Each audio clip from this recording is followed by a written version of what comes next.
Hello, everyone. I want to introduce you to Dr. Brandy Ashman. She's from Hoofbeats Equine in Virginia. I've worked with Brandy, and I just wanted to have her on the podcast to give you guys another veterinarian's perspective about what we're trying to accomplish, what I'm trying to accomplish in horses, period, of all the underdiagnosed and misdiagnosed things that we're all missing as veterinarians, and also to give regular veterinarians, whether you're a small animal veterinarian that has horses or another, if you're general practice, like you're just a general practitioner out there or a mixed animal practitioner, I'm just here to let you know that you can do what I do, right, Brandy? I mean, this is why I have you on the show. Brandy, why don't you tell people about yourself, where your practice is, and what type of practice you run? So I'm Dr. Brandy Ashman. I'm the owner of Hoofbeats Equine Service, and I've been in practice for 15 years. I started this practice from the ground up. I'm a general practitioner, but I also do a lot of lameness. I've been injecting joints for 15 years. We also do teeth. I'm certified in chiropractic, so a little bit of everything. And I think that, you know, how much respect I have, you know, that how much respect I have for general practitioners. I literally bow to you guys because, I mean, think about, I don't even know if I could do a castration, right? You guys do castrations, everything. I don't think I'm capable of it right now, you know? Audrey, it's like riding a bike. You would be I know, but I just think about all that stuff that you guys do. Like, what antibiotic do I use for this? I have no idea. I call you guys. I don't make those decisions. So you're a general practitioner and you were bored in practice. You weren't solving problems. Tell the story of how we got connected and how things have changed for you. so extremely burnout, very tired of the day to day. Very frustrated with this profession for a lot of reasons, but mostly because, I couldn't provide these horse owners with answers. Was very tired of blaming pretty significant lameness on this little tiny osteophyte that I found in a hock x-ray. It did make sense to me.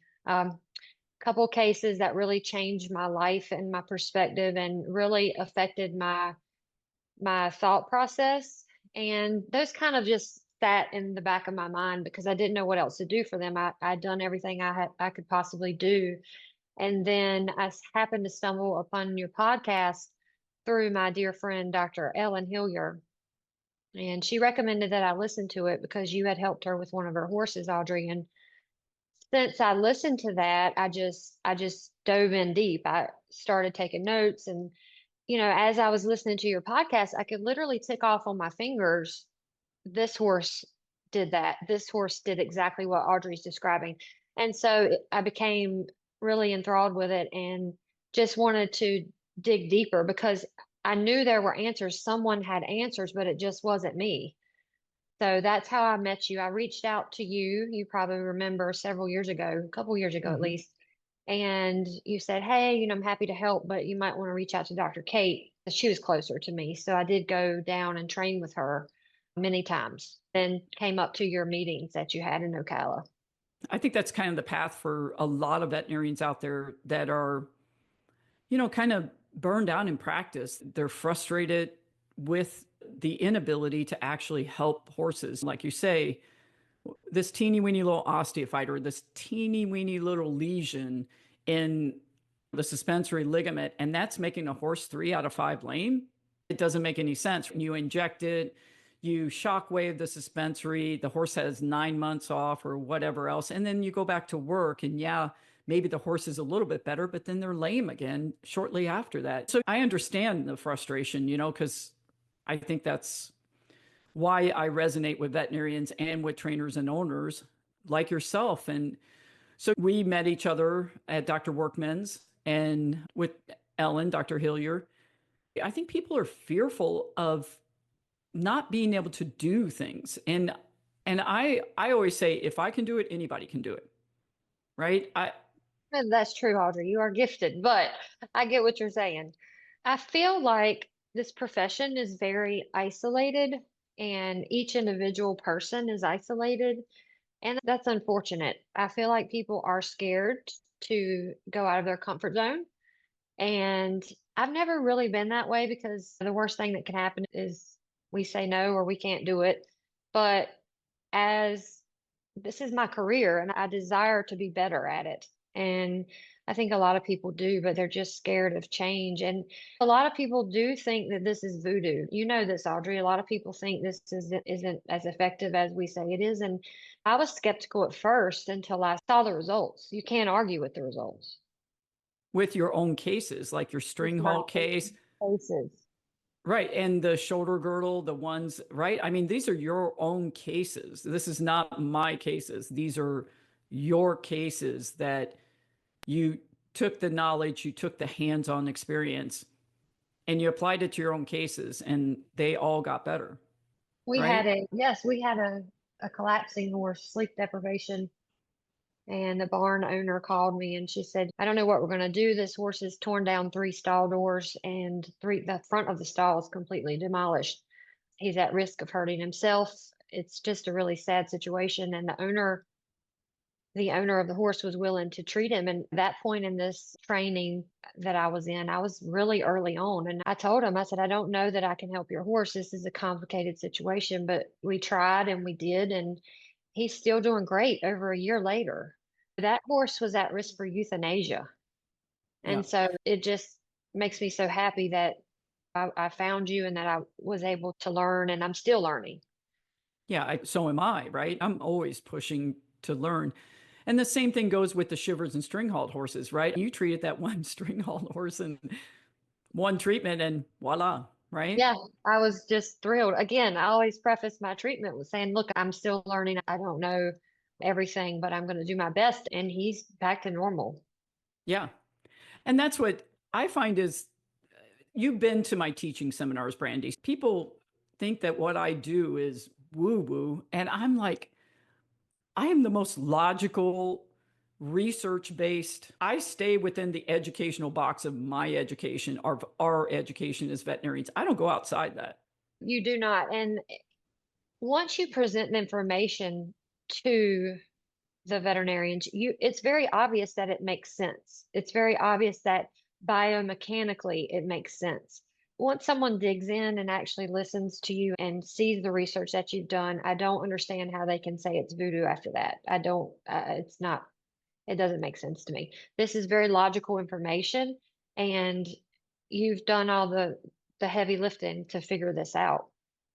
I think part of the issue too is I approach things like an athlete, like a farm girl, and like a journeyman lineman, right? I approach everything as in a common sense, simple way, as I would with my tractor or anything, building, construction. I just approach it like a blue collar worker would approach a problem. And many people, it's their mindset of how they're trained.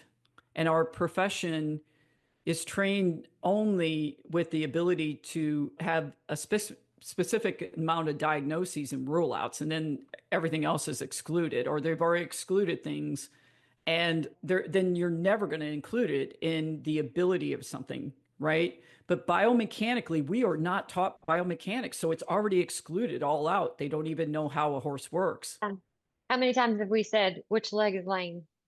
That's what we learn. Right, but it's all the legs most of the time. Right. Right. It just, this has certainly changed the way that I perceive everything. It's changed the way that I think. It's been a difficult change because all through the career you're taught one thing, and that's still important. It's still valuable. But now we have the bigger picture. Now we're looking at the entire horse, not just at the leg. And I'm seeing now the amount of flexions that I'm doing on these horses has decreased Yeah. dramatically because I've realized that the body is causing the leg issues in a lot of these cases. Not always, but Yeah. a lot of them. Yeah. That's always the thing is you have to understand how things work. And Right. most veterinarians don't understand how a horse actually works, nor do they know the anatomical structures that move to make how they don't understand how it all works functionally together in the biomechanics of what happens when you're riding a horse, what muscles are required for them to sit, what muscles are required for them to pick up their limb and land. But the concept of body lameness, and I'm the person that came up with it, is to me made complete sense because all the stuff that I was taught educationally in vet school and everything, I still have. But if it doesn't make logical sense, I'm just not going to use it. And that's what is, I think, where people as a veterinarian, they stick to that education, don't you think? Like yourself, you stuck to that education. And it's like you said earlier, I think sometimes it's the resistance to change and the fear of not knowing or looking like you don't know in front of clients. You're not like that. I'm not like that. I just say, I don't know. Right. I just don't know, but I'm going to be the person to figure it out. And you have. The first time I heard your podcast, I went and bought the biomechanics book. I opened it and felt like crying because that's not the way my brain works. But after hearing all your podcasts, learning from you, going to your seminars, the biomechanics makes more sense now to me. It's very difficult to think that way until it's simplified for me, at least. And you did Well, just that. I think that is my gift, right?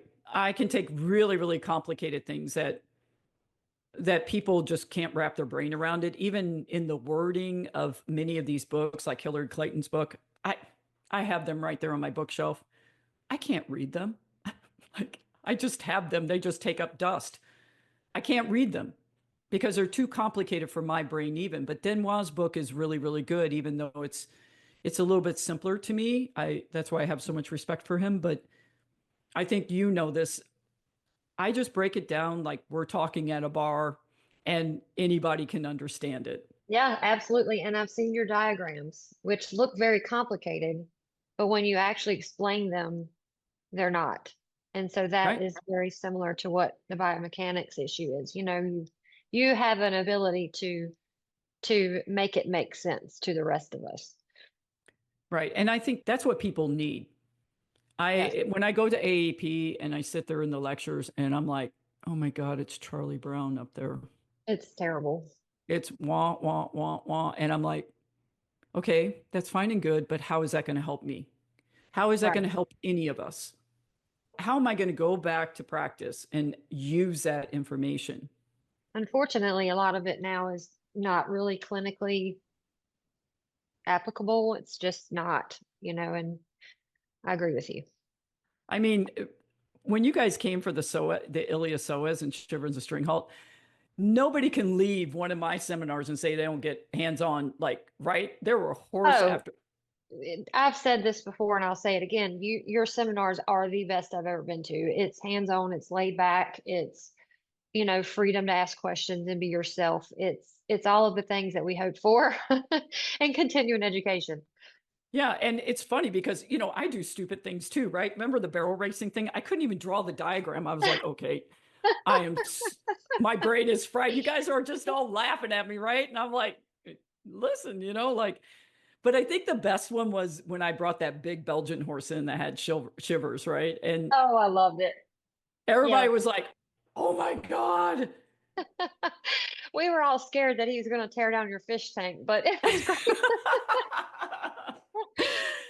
Yeah, if you guys don't know, I have a big saltwater tank in my clinic. I have two saltwater tanks. I enjoy fish, but everybody's always fearful because I bring my horse Archie in, right? And Yes, just drop that lead rope and he just stands there and Archie yeah. just hanging out by the fish, and we're all like, and then this poor draft horse, we had to squeeze him through the door, and he came on in. No big deal.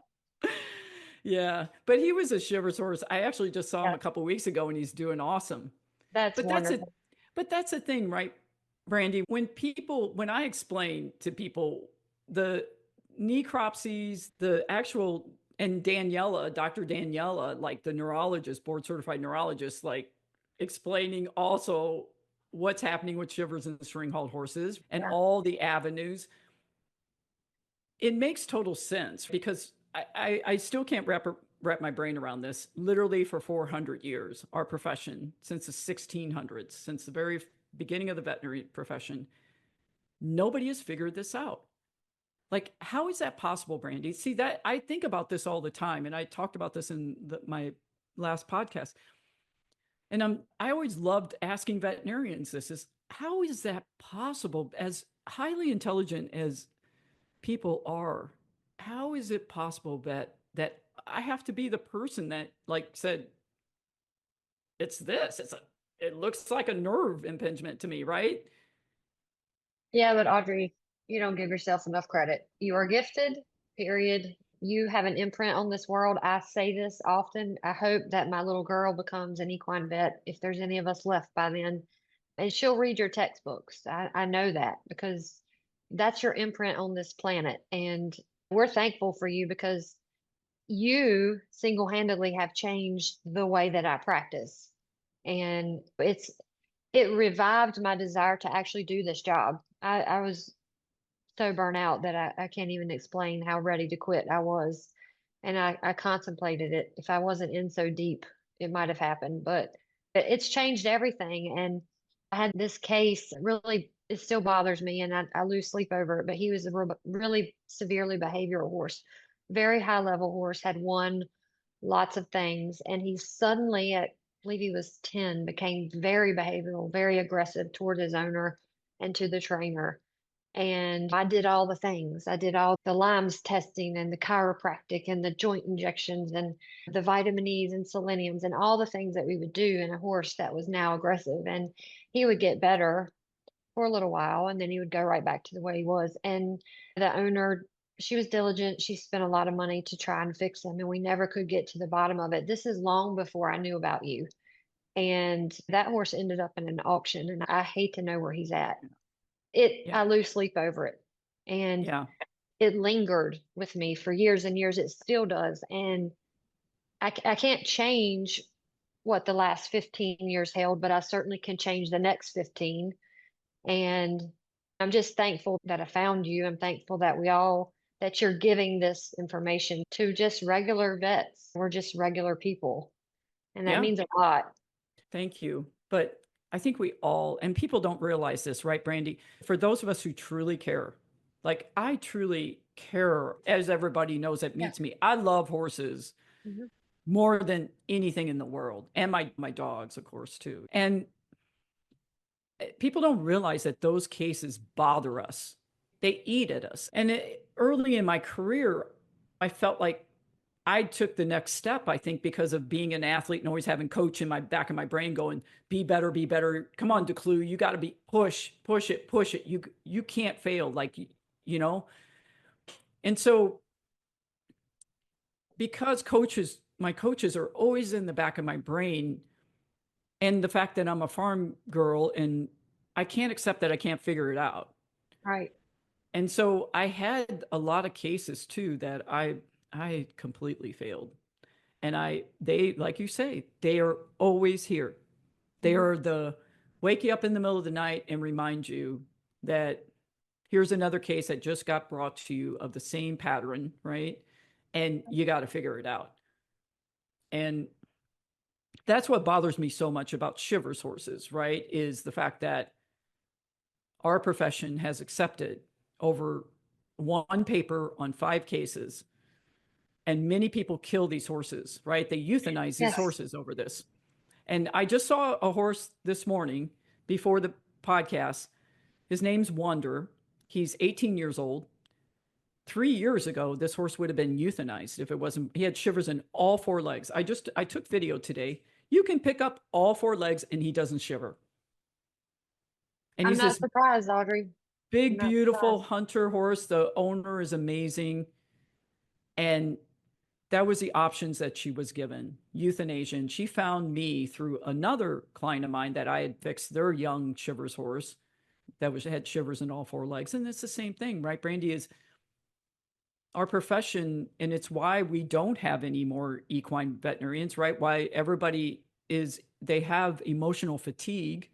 And I think part of that emotional fatigue is from the inability to help our patients. It's kind of like when COVID hit America and the world, doctors had such emotional fatigue from not being able to actually save people's lives. And Yes. It's a real thing, people. I know a lot of people were there. I've never been like that. The only time I ever felt that was with the caisson horses, military caisson horses with Dr. Beth Biles. Mhm. That's the only time I've ever felt it in practice. But there's so many of us out there, right? That so many veterinarians, and it's why people don't want to do equine practice. Why do you think, Brandy, in your opinion, what is the reason why people don't go into equine practice as veterinarians? Well, I think a lot of it is the fact that you can go practice small animal medicine and make 3 times, 5 times the salary, and you have no on call. Your job's not dangerous. It's exhausting to be an equine vet. Not to mention, a lot of people are intimidated by the profession of being an equine vet, and I don't really understand that. Owners of horses are tough. They're pretty tough folks, and especially on the professional level. And you have to be able to be confident and stand up a little bit sometimes for yourself. And I think that all of those things and some of those things makes it a tricky profession. Yeah, I do too. And me, I'm a boundaries person. I love it. Uh, I've learned from you on that. I'm making more boundaries. yeah, and I think that is part of the issue, right? Is people felt like they could text your veterinarian day or night and we're supposed to respond to you. You can call your beck and call, expect us to run out there for any little teeny weeny little thing. I don't know when I call my lawyer and she doesn't charge me, and people think they can call you on the phone and get free advice and do all this stuff, and especially you as a general practitioner. And I find that's just wrong. Veterinarians have allowed that to happen and people They have have. abused it. They I'm have, guilty. I'm just a regular person. I'm just down to earth. I get yeah. wound up when someone calls me Dr. Ashman. I'm just like everybody else. And so it's very hard to put that boundary between a work-life balance. And I've struggled with that and I've gotten better at it over the year. I don't have a yellow line yet though, Audrey. I don't have a I'm working on tell it. tell people what the yellow line is. So Audrey has a yellow line in her clinic, and there's a sign that says something like, "Do not cross this line, or you will be charged $1,000." I'm not kidding. And I'm not. It's fantastic. Clients respect it. I They, just charged someone last week $1,000 oh yeah, and okay. I warned them too. And then they Well, did it. And I said, thank you for the $1,000. I wanted to paint my fencing and my well, paddocks. That just you paid know, for it. it's dangerous, and they don't need to be over there. They don't understand that you can't just walk into a human. We as veterinarians, we have allowed those boundaries to be crossed. Yes, we And have. when we're working, it's different with you as a general practitioner because you rely on the owners a Mhm. lot to hold the horse because there's no one else there and everything. But even in a clinic setting or in a barn setting, people need to respect that my work environment you need to stay out of because Right. it's a safety issue. If something happens in the horse, I don't need to be trampling over you or whatever. And every time people move around a horse, it wakes them up. And I always tell people, the more you move, the more money that's in my pocket because you're waking up the horse. The Yeah, it more I have costs. to give it. Yeah, So I definitely. I tell people, don't touch your horse. You want to touch your horse? Fine. I'll just keep sedating it. It'll just cost you money every single time. And that's fine. There's something I want. So I'll just use that money to buy somebody some flowers or whatever else. I think it goes back to that is our profession has not done also a good job of mentoring people. And that is my goal, right? I want to not only mentor people, but also give people confidence. I think that's what I've done for you. That's for all these veterinarians. You can do this. Yes, I am doing it. I'm doing it every day. I know that I can now. Yeah. And there's a whole nother level too that I do with the ultrasound in that. That's a whole nother, Yeah. you know, but everybody can do it if you spend the time and learn from someone like me that breaks it down real simple, that can show you like all these buttons and just say, no, just use this button and this button. You don't need to know what all those other buttons do because I don't even know what they do. Right? Some of them aren't necessary. Yes, they're there, but But remember when when Aaron with my horse with Archie, remember when Aaron stepped up and then Andrew started playing with the buttons Yes. and I was like, and he switched the thing around. It like totally freaked my brain out, Oh, right? no. Yeah. Everything was backwards. But it goes back to that. It's like if you get trained a certain way, you kind of stick to that. And I think in itself, and I understand why veterinarians continue to do, it's just an example of the same thing as veterinarians have been taught a certain way. Just like Mhm. me with my ultrasound, it is set up a certain way for me. And so for somebody to come up and change some of the settings and stuff, you're resistant to that image or your brain can't function that way. And I think that's Right. part of it, right? Is it goes back to the ability to accept that change is okay and it's scary. Your brain has to get used to it. Your body has to get used to it. It's just a new way, but it's not wrong. Our profession, we're losing so many people because of mentoring, and people are fearful of the life.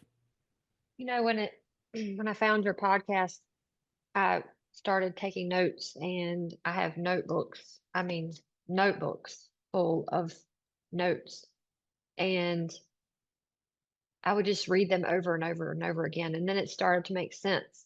And like you said, it's a different way of thinking. You have to just go with it. You have to just know that you're going to come out on the other side with more information and more knowledge than you had.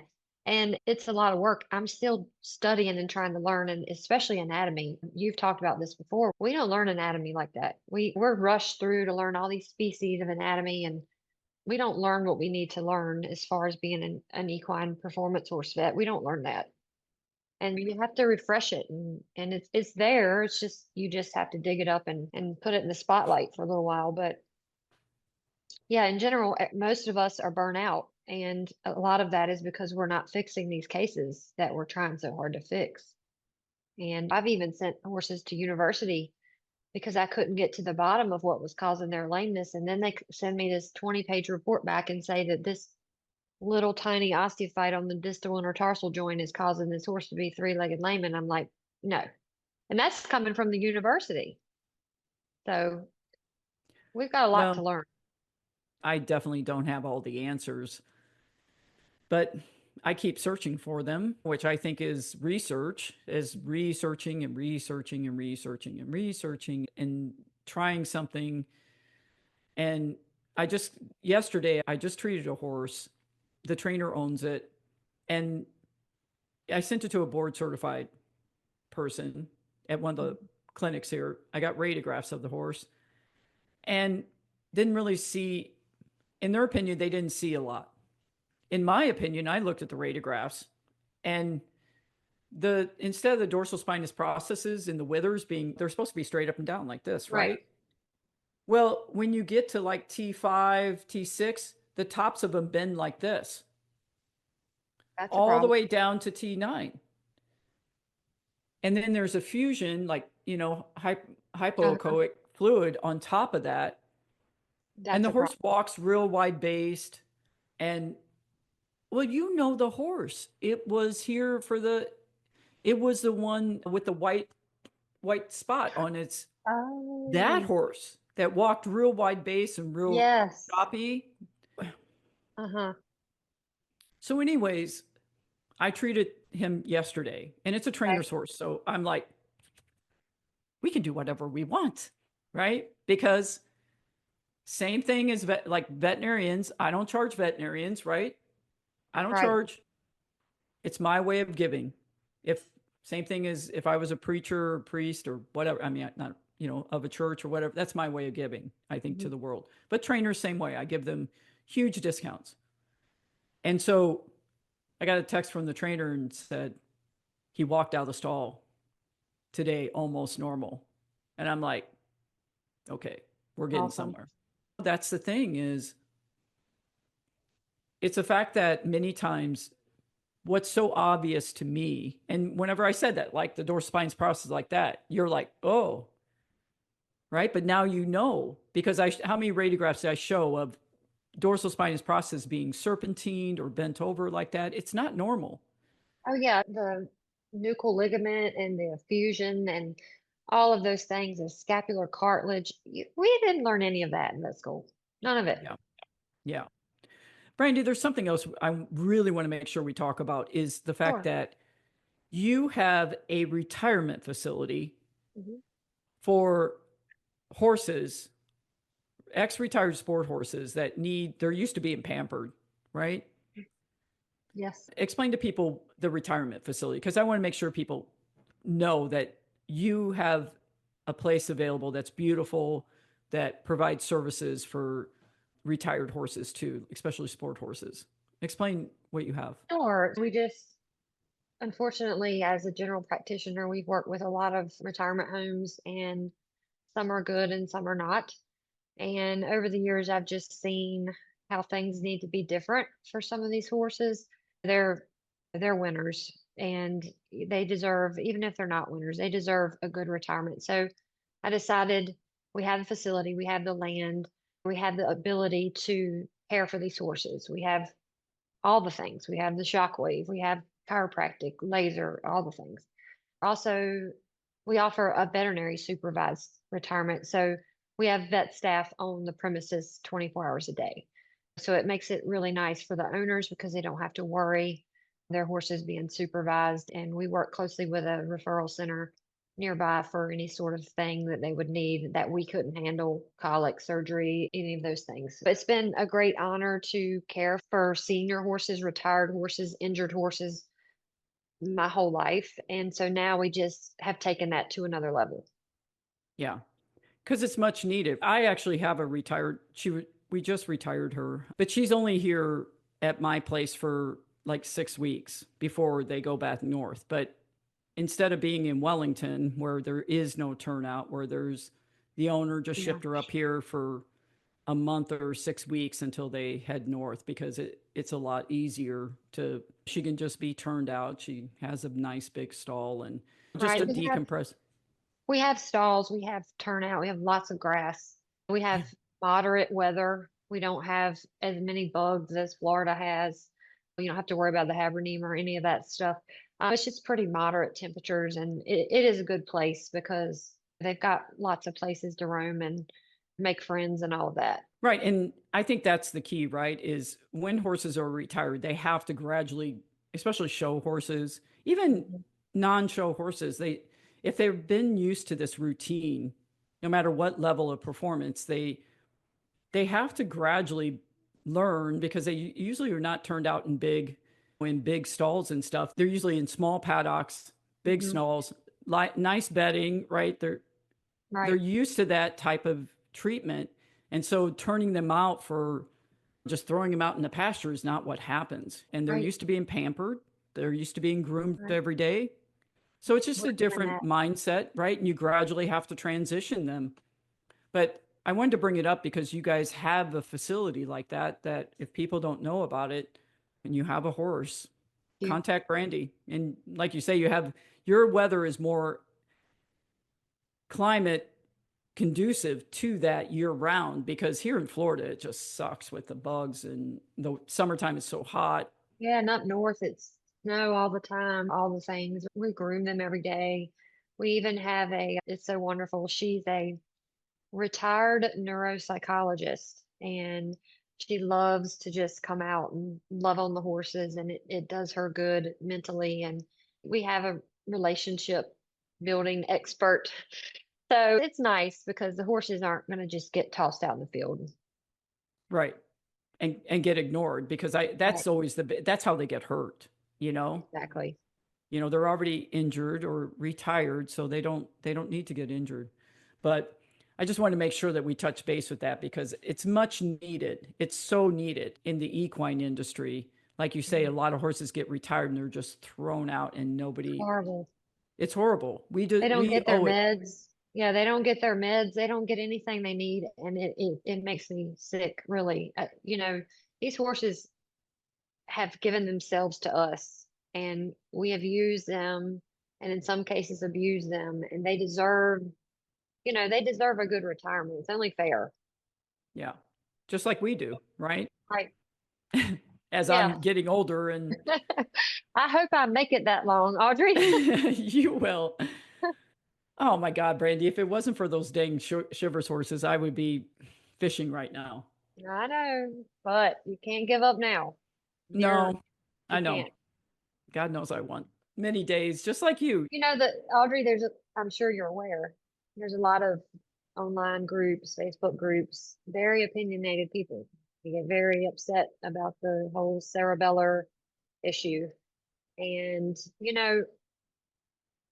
it's tempting to sort of argue with them, but at the same time, we just have to let the proof be in the pudding. They just need to listen and learn and see that what you're doing is working because it is. Yeah. And I think that's the thing with Shivers horses. I only fight for the right thing.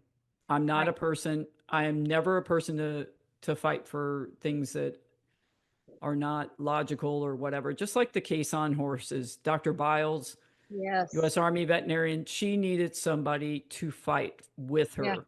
And I'm that person to go, this is so wrong what's happening to these horses. And Yeah. Dr. Biles was there all by herself with nobody willing to stand up with her, including her lieutenant colonel that was her boss, and all these other people were not willing to do it. And I just thought, fine, I know people. I can put pressure. Well, I I you're not scared. You don't back down. I That's the don't. reason that you're here because you haven't backed down. No. And I think that's a difference. Like to kill these horses for to euthanize Shivers horses for something that's been part of our profession for 400 years, and for a cerebellar lesion, and you and I both know any animal that has a cerebellar lesion, they can't coordinate. Like there is no No. coordination. Well, they wouldn't respond to treatment if they had a cerebellar issue. They would not get better. And these No, horses are getting better. every single one of them. Yes. I had recently, it was interesting, a farrier that I know in our area posted an informational message about Shivers. She had had a recent case come to her for chewing. And the information she posted was that research paper. And so someone tagged me. So I responded, I sent her a message and I said, hey, I appreciate what you're trying to do, but before you make that assumption, let's let you listen to Dr. DeClue's podcast. And so I sent it to her and she listened to it and she actually said, hey, can I call you? And so we had probably a 45-minute conversation about what this is and what you're doing and what we're learning to do and all these things. And, she's like, I can't believe this. I'm going to completely change my tune. I have to get this information out there. So there are people willing to change the way they think, and that's what it's going to take. It's literally one person at a time. I agree. Well, I've Yeah, always believed in that, right? I right. truly I learned that working with the military case on horses, one person can make a difference Yes. because without me reaching out to my clients who know people in high places, would none of this stuff besides Dr. Biles and I fighting for these horses, nothing would have changed. No, Nothing. Nothing. absolutely not. They would have continued to waste millions and millions of our taxpayer dollars plus, as I think they still are, but these horses would never have, nobody was going to fight for their care No. or nothing. I mean, and I think that's the thing that one person can make a difference in so many things. And it takes a strong constitution. Like, as you know, Brandy, I really don't care about what people think about me. I just never have. I just never have because I've, as an athlete, you learn to be very independent and have, you got people Right. yelling at you all the time in the Right. stands, like who cares? Like, who cares? Shut up and get out here if you think you can play ball with me, right? That's it. I mean, it's like, oh, come on, bring it on. Come on out here on the court. It's easy to stay up in the stands, right? And be Yes. that fan. It's hard to be on that court, being the person being under microscope, and you're standing alone. And for me, I don't care. I can stand alone. But I also, last we had what 20 some odd people in the Iliopsoas in Shiver Yes. Stringhalt seminar, right? To me, that's 20 more people. In 2 weeks, guess what? Every single time it's going to be 20 more. And then next time it's going to be 20 more. And so within however many times I'm going to teach this every year, those numbers will make a difference. I Yes, they truly, will. It won't take long to reach all the equine vets because there's not that many of us left in the right, country. right. There's less than 3,400. Right. Won't take long to get there. Right. But we also had people from Europe, from Yeah. Canada, right? People from all over are coming. This time I have people from other countries coming too. And so, I had a gal call me from Portugal, last week, and week before someone from South America. It spreads. Australia. People call me all the time. Great. I feel the tide changing a little bit and it's a slow process, but it's happening. I'm in an area where some people think I'm crazy because I've gone down this rabbit hole and I'm okay with that because you know what matters is that these horses are getting better and the rest of it's just noise. Yeah, I agree. It's not about me and you, it's about the horse Right. because they have no say in anything that happens to them.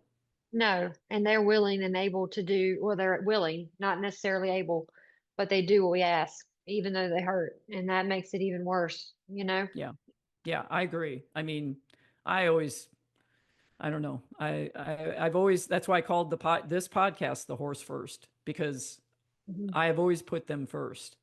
And without them, I wouldn't I, you know, I've learned everything from the horses just simply because I listened and I used my education, I think is the biggest thing. As you are now too. It's not that you didn't use your education. It's just I think I don't have a different perspective. I think I just push people to use common sense education, their basic fundamentals of education.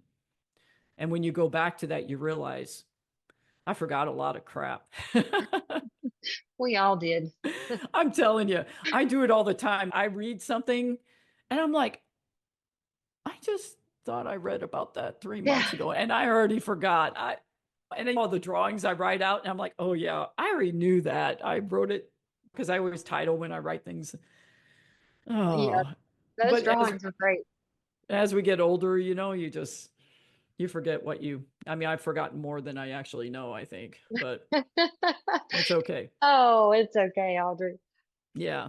Well, Brandy, I wanted to have you because you're a general practitioner that can do all these things, right? So I want people to realize, number one, if you have a horse with shoulder girdle or that's hopping, there has shiver string halt, that's collapsing, head shaking, Yeah. horses are right. We didn't bring that up. You Yeah. shockwave that horse once, right? And the head shaking went away. Yes. Since then, I've actually had 3 head shakers cases. They're all better. They're off Yeah. all medication. They're all better. Now, the one he ended up needing a shockwave the following spring. I mean, that's understandable. The bugs come out and all those things start happening, but a touch up, but they're all doing great. Yeah. I find the head shaking if you catch it as soon as it starts happening, it's no big deal, just like anything, right? Yes. You fall off your horse, and if you don't take NSAIDs and get in a hot tub and soak in Epsom salts and stretch, you're going to be more sore as things contract. Yeah, But you if you have get to on get to, ahead of it. you have to get ahead of it. And I think that's the biggest thing is people feel like, especially general practitioners, don't feel like they can do these things. And as we had, how many small animal people? There's 2 or 3 small animal people that were two Yeah. that I can count Uh, on. That I think, yeah, I think maybe 30. I don't know, but 3. they all have their own horses that they're treating, and they've got some other cases that they're trying to help with. So, yeah, you're not excluding anyone, as far as veterinary professionals, this doesn't have to exclude them. No, and I feel like that is the thing that I never wanted people to feel. I try to make people feel so comfortable and welcome Oh, that we were. It was great. All the food, few beverages. You nobody's are, you nope provide exceptional hospitality. nobody is ever going to go hungry or No, without, whether it's food, drinks, alcohol. Yeah, you don't it have was to worry about amazing. I think I it. consumed about 5,000 calories at each of your days of meeting. I know. Yeah, but that makes people, I don't understand why, even when you go into a clinic, a veterinary clinic, people come here and they have breakfast and lunch, right? Yeah. I provide coffee, everything. I have my yellow line so that, you might as well, and I have a TV on. But people might, if they're going to be here for a little bit, they need to eat, right? I don't want to be some place and not be able to have mineral water or any kind of soda you want, tea. Well, that's the shocking thing about you, Audrey, I must say, is that there's one of many shocking things about you. You're so approachable. And, you know, when I first called you, I was almost nervous. Oh gosh, is she going to answer the phone? Is she going to help me out? Is she going to laugh at me? What's going to happen here? But you're just very laid back and just super approachable. And that makes this whole thing just even more interesting. Yeah. When I find it interesting too, when people like say I was like I didn't call the veterinarian back or I was rude to a veterinarian. When would I ever be rude to somebody like that? Do I'm like, that. okay, you people are crazy. I'm like and I do everything, right? I'll do everything. I don't care. I'm just a regular person. I enjoy people. I enjoy making people feel really comfortable. Here's a prime example, people. Dr. Hillier, Ellen Hillier, is a good friend of ours. She broke her neck after Yes. I got to tell you a story. She had this young horse that could not pick up his left lead. And so she hauled him down here to me and I treated him. Well, he could start picking up his left lead. And she started riding him. He's a baby, like a 2-year-old. And her saddle slipped and she fell off and broke her neck, right? And I said, Ellen, you don't have to come to the seminar. And she was in a neck brace, neck collar. Yes. So I bought her a reclining chair that she could sit back and recline in so that she would be comfortable. And of course, I had bourbon for her every night. Like, That was awesome. yeah, it was funny. Anyways, so I fixed her horse that broke her neck, but I had to make it up to her because I had to buy her a reclining chair. So I still have those in case anyone comes to seminar, you need a reclining chair to sit in. I have 2 of them that I bought There. for Ellen's broken neck. So, and she's fine now. But anyways, Brandy, thank you. I mean, you know how much I adore you and I Same appreciate here, you so Audrey. much. I'm glad to know you. It's been a fun ride so far. Yeah. And we got a lot more to do together. I think Yeah, that's we for do. and that's why I wanted to have you on is to tell people like all the things that you've done and that everybody can do, but and also the fact that you're giving horses a place for retirement. Yeah. That you and I both, our hearts go out to those horses, and I'm very, very, very Mhm. sensitive to horses that just get thrown away. I don't believe in that. I literally do not. Yeah. So thank you for all that you do, and thank you for being in my life. And I'm glad you were willing to come on the podcast. I loved it. I appreciate it, Audrey. Like I said before, you've invigorated me to do this job. So it's been mind blowing, but fun, and I'm actually excited to go to work. So I Yeah. have you to thank. Well, Appreciate you. you're very welcome. And as always, I want to give a huge grateful thanks to Rebecca Shavlik and the Shavlik Family Foundation and all my clients who gave me and the Shivers horses support. And thanks to all my clients, I've learned so much from all your horses.